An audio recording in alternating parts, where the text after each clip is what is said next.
మహానటి సావిత్రి 90వ పుట్టినరోజు సందర్భంగా విజయవాడ తుమ్మలపల్లి కళాక్షేత్రంలో ఘనంగా వేడుకలు నిర్వహించారు. ఈ కార్యక్రమానికి ముఖ్య అతిథిగా వంగవీటి మోహన్ రంగా కుమార్తె వంగవీటి ఆశాకిరణ్ హాజరయ్యారు. కళాక్షేత్రంలోని సావిత్రి విగ్రహానికి ఆమె పూలమాలలు వేసి నివాళులర్పించారు. అడిగిన వారికి లేదనకుండా ఇచ్చేది ఇద్దరే అని, ఇందులో ఒకరు వంగవీటి మోహన్ రంగా అయితే మరొకరు మహానటి సావిత్రి అని ఆశాకిరణ్ కొనియాడారు. సావిత్రి గారి గురించి చెప్పాలంటే చాలా చిన్నదాన్నండి. ఆమె జీవితం పుస్తకం లాంటిది. ప్రతి మనిషి జీవితంలో కష్టాలు సుఖాలు ఉంటాయి, అలాగే ఆమె జీవితంలో కూడా కష్టాలు సుఖాలు ఉన్నాయి. ఆమె జీవితం ఒక ఇన్స్పిరేషన్ కింద తీసుకోవాలండి. ఒక నటి అనే కాదు, చాలా చారిటీస్ కూడా చేశారు ఆమె.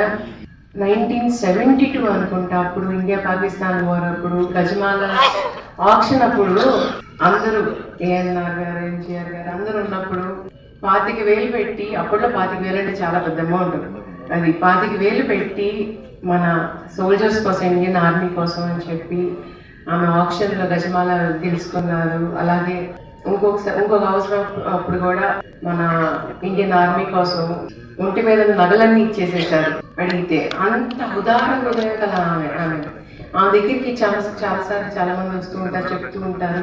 ఆమె దగ్గరికి వెళ్ళి మేము ఎప్పుడైనా అడిగినా కానీ ఇచ్చేసేవారు, ఎంత ఇంత అని చూడకుండా. అలాంటి గుణం మా రంగా గారిలో ఉండేది.